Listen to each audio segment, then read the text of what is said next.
into the bright circle of light and life, which is the Christmas season. We have come out of the routine ways of living and the drab little ruts of habit. We have come to warm our hearts and minds at the cradle of the child.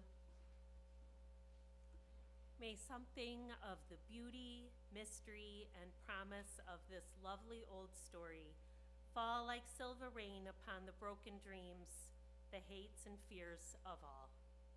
Once again, we pause, look up, and in the far-off distance hear that old, old music of hope, brotherhood, sisterhood, and blessed peace. Good afternoon. Welcome into the bright, warm circle of this community.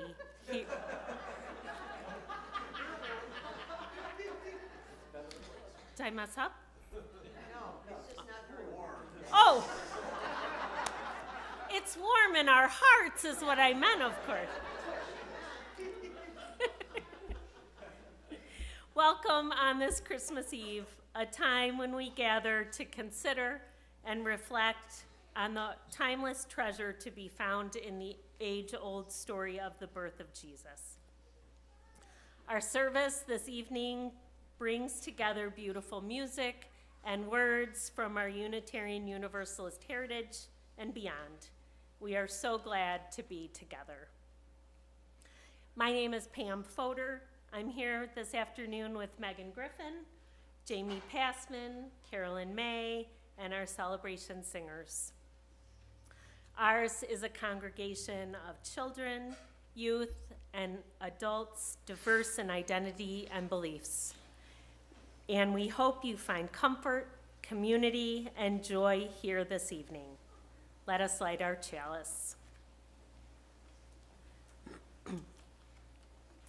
We light candles in this season to push away the solstice darkness as we remember the promise of the springtime. We light candles in this season to beckon the travelers homeward, that family and friends might gather together around the hearth or the table to celebrate traditions passed down across generations. We light candles in this season to bear witness to the birth of a child born long ago who brought love, truth, light, and hope into the world.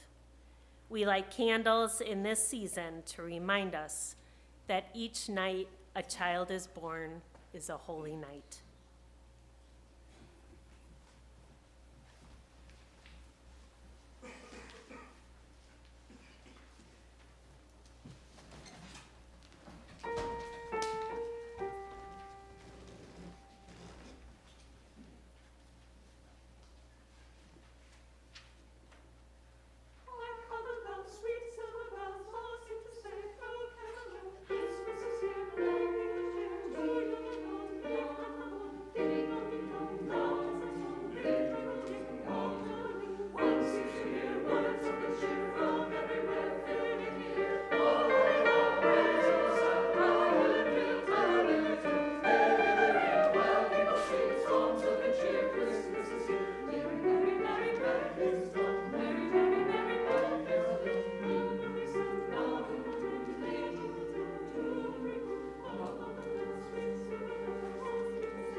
Megan and I have a story to tell you. It's an Arab folktale that was gathered into a book by storyteller Ruth Sawyer many, many years ago. In the long, long ago, on the far hills of Judea, there were pastured many flocks of sheep. Among them were 2 late-born lambs. They followed their ewes for the best grazing, but they huddled close to their shepherds to listen, to satisfy their curiosity about many things. Now among the shepherds there was an ancient one, well-versed in prophecy and love. As the days waxed colder, he began to speak of a great expectancy that was spreading among the Arab and the Hebrew tribes. It concerned a child who was to be born of lowly folk, yet born to be a king. The 2 small lambs listened. A child born of lowly folk to become a king. Here was a great wonderment. Shepherds and sheep were lowly. Could it be that among the shepherd's hut below this baby might be born? Was it among the hills of Judea that the great expectancy would come to pass? The ancient ones reminded all who listened that with all great prophecies, there comes always some sign of when and where the happenings might come. But much time passed, and nothing happened. The small lambs grew overeager, troubled. One night, as they lay close to their mothers, they could not sleep. At last, the smaller lamb spoke. "Nothing is ever found unless it is searched for, not even grass. Come, let us go down the hill and look for this child." So the 2 lambs began their search. They looked into every hut. They circled every fire where shepherds lay keeping watch. They found nothing. "Now where do we go?" asked the larger lamb. "We keep on," said the smaller lamb. Thus they came to a road that wound between the hills. It was the road to Bethlehem, but this they did not know. As they went, the small lamb lifted his eyes to the stars for some sign, some beckoning light. The other lamb plodded along, looking for hindrances. At long last, he said, "I am tired. There's nothing but foolishness to this search.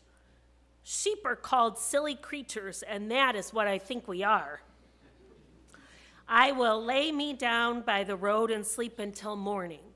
Then I will return to my flock."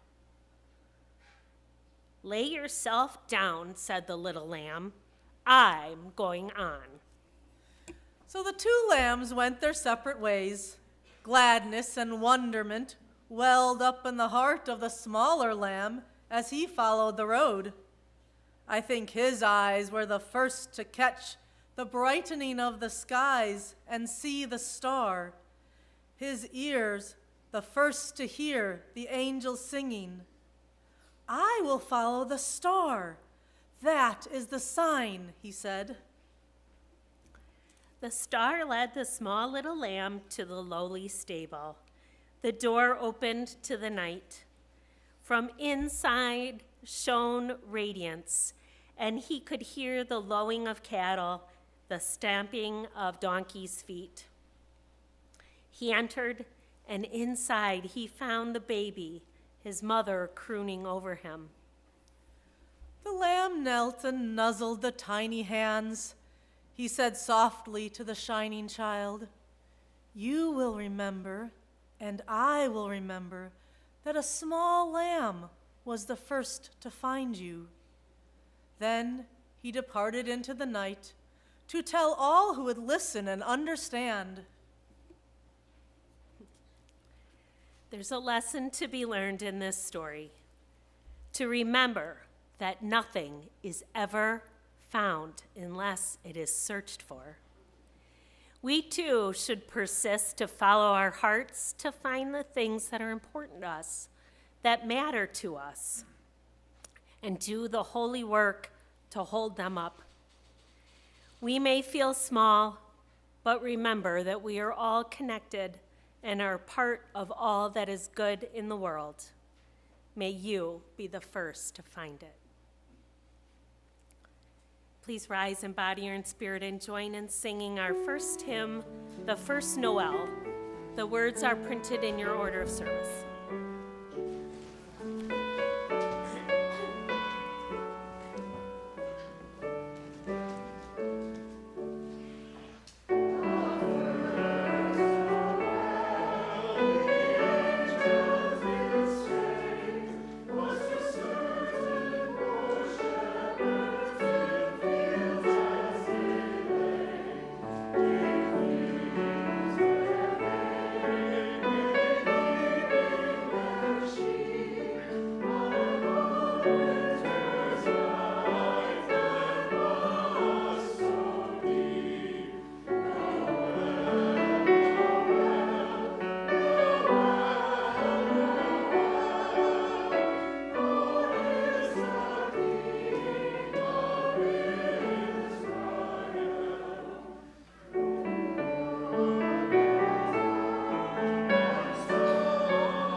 It doesn't seem like much. One emperor, one mandate, one census, 2 young people traveling, and a young woman pregnant and feeling every bump on the road, every vertebra of the laden donkey, and arriving to their destinations late in the purple night, lit by one bright star and so many cold shoulders. "No," they said, "no room here." Not good news for someone so near. And what about the backache and the contractions near to giving birth? And sometimes that moment is exalted as the advent, arrival of the liberator. But the truth is that dullness of heart, flatness of courage, is the same as the no, the same as cold shoulders, rolling eyes, and doors blithely thrown shut. No angel, no astrologer, no star, no sheep can convince a heart closed to the natural yes of people around us, neighbor, kin, and about to befriend. What can we liberate if we cannot see the journey as an example of our own? Throw open the door, make ready the space, love as though there is no other medicine. What if you are not a righteous innkeeper, but instead the manger, the stable, the haven of rest?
Please join in our responsive reading. The response is printed in your order of service. For so the children come, and so they have been coming.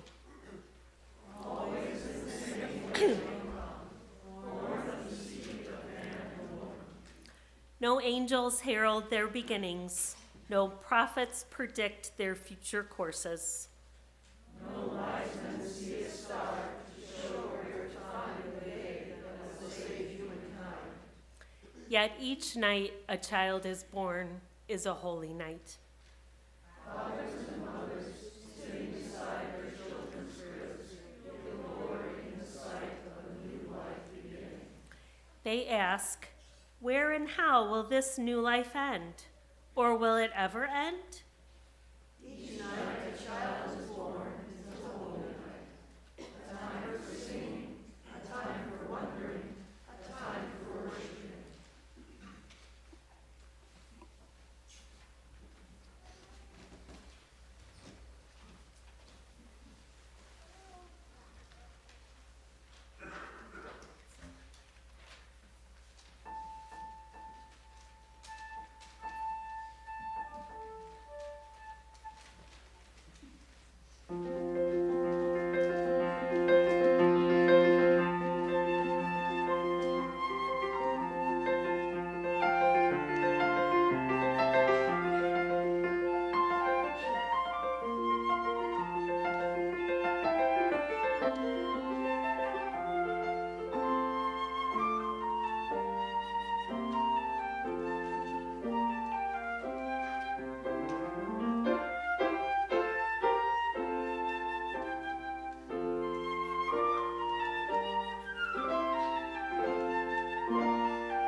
Let us join our hearts and minds together in the spirit of meditation and prayer. May these moments of quiet lead us to the heart of the season, which is peace. May we breathe deeply of peace in this quiet place, relax into its warmth, know we are safe here, and let us open our hearts to the evening's story. Like the wandering couple, may we find that our greatest trials issue forth from our greatest joys. Like the harried innkeeper, may we find ways to be of help to others. Like the lumbering beasts, may we be silent witness to the unfathomable glory of life. Like the shepherds on the hill, may we know that we need never be afraid. Like the journeying wise, may we always have the courage to follow our stars. Like the angels, may we cry peace to a troubled world. Great Spirit, to these prayers for our own transformations, may we add our prayers for all those who suffer and grieve this evening. May they find comfort. And we add our prayers for all those involved in war. May they be safe.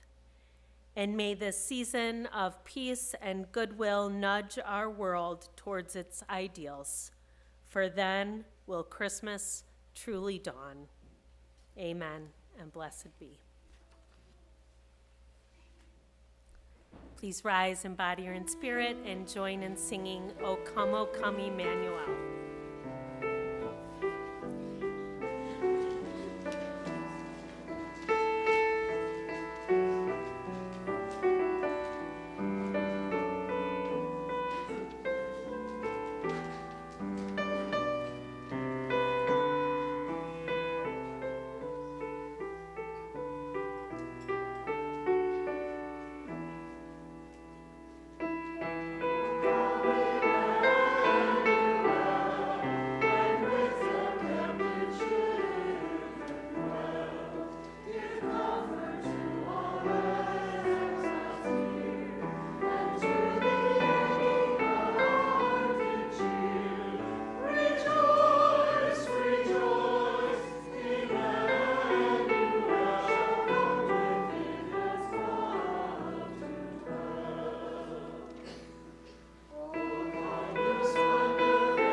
The best story I ever heard about gift giving has nothing to do with Christmas and everything to do with Christmas.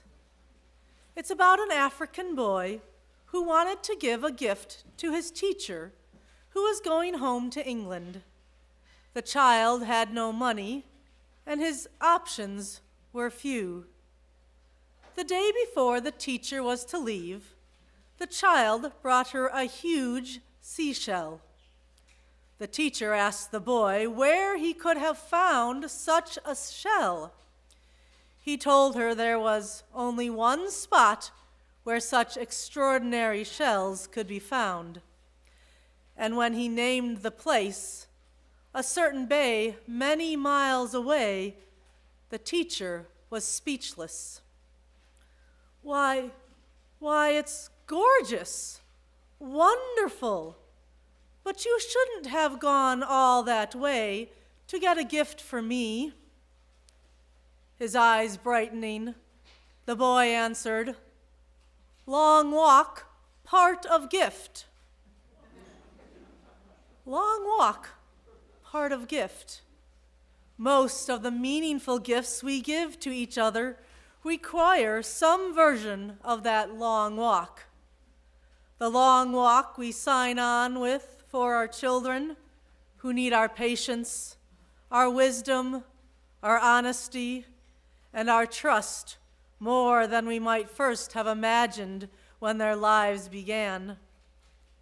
The long walk we share with our spouses, which takes us through uncharted, unexpected territories of sickness and health, richer and poorer, better and worse. The long walk we take with our friends when they are grieving the loss of someone they love, when they are ill, when they are discouraged. The long walk of feeling a sense of unity with those whom prosperity has left behind. The long walk of reconciliation with all that separates us from a deep sense of life's great purpose and meaning. Long walk, part of gift. When Christmas has been tidied up and packed away for yet another year, the gifts acknowledged, many already forgotten, the new year stretches in front of us.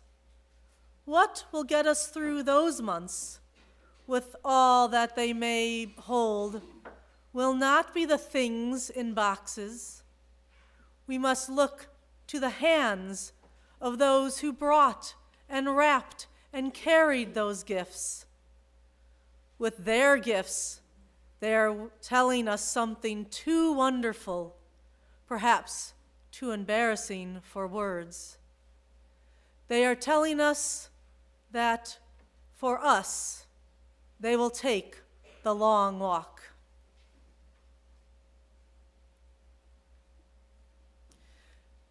Can you remember the first gift you gave that really made an impression on your life? The one where you knew it cost you something? Something that was hard to give? Something that you know you would miss? Much of our giving is from our surplus, from what we will never miss. But that giving never feeds our soul like the times we reach in and give of ourselves. The offering will now be gratefully received.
Go into the world and bid others to follow the star.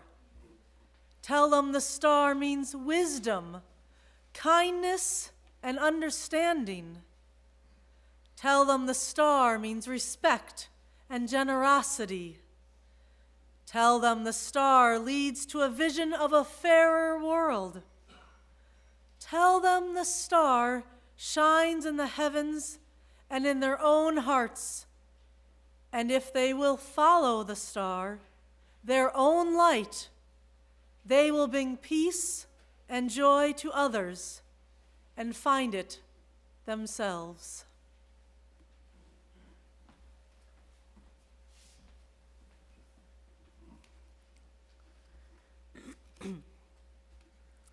We stop on one of the darkest nights of the year to remember that we each carry within us a divine light, a light which is capable of the deepest and most enduring love, a light which comes from the stars and which connects us to the awe and wonder of a brilliant sky. And yet, it is also found in the gentle presence of a newborn child. God of love and hope, we stand unshielded as shepherds in the night, surrounded by dark hillsides, alert to all who might need us, aware of the pitfalls that our patient watchfulness prevents. We would be dazzled anew by your presence in our lives. We would remember the Christmas story when we travel through dark spaces in our own lives. Remembering that even the shepherds, those hilltop guardians of the weak, were comforted by companions who traveled with them towards beckoning promise. May we commit ourselves to journey together through the night, moving with courage, faith, love, and eager openness to all we will encounter. May our ability to be a companion in the darkness increase as we allow others to be companions to us. For in this trust of this supportive wholeness, we both express and know your love.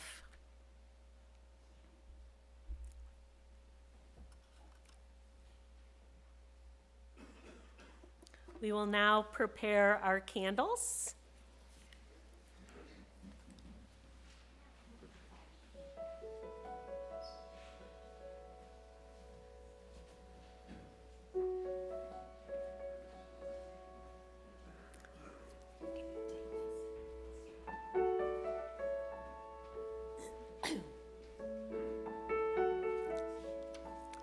This is the light which is promised. This is the hope of this season of joy. This is the flame of courage that burns in every heart. This is the flame of love that lights each human countenance. This is the flame of compassion that guides each human soul. We are the keepers of this light. We and our brothers and sisters in all our great, wide world.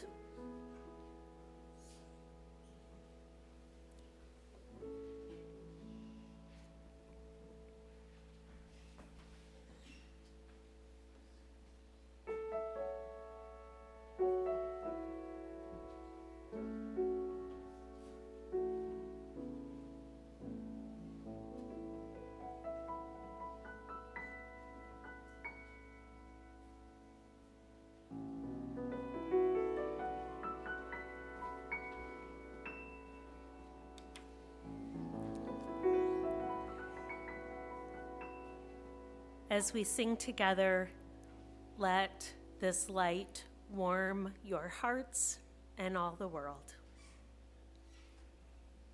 Can they see? Can you guys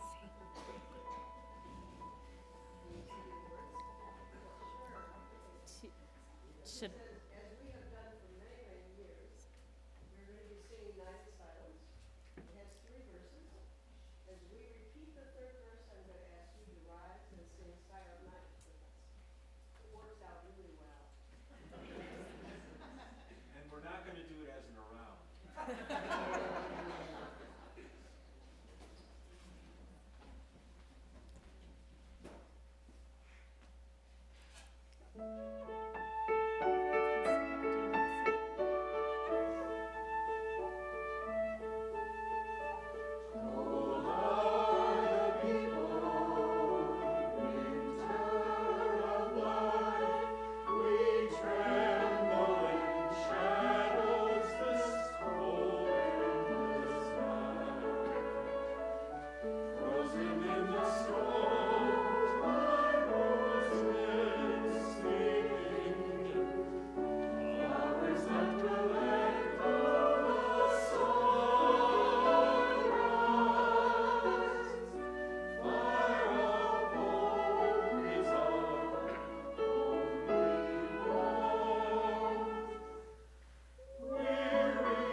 with the miracle of Christmas alive in your hearts, a glowing promise of joy and hope to brighten even the darkest days. The child lies sleeping in the manger. Let the joy of the story, the glory of the star, the miracle of the light returning shine brightly in our hearts. Go now in peace. Merry Christmas.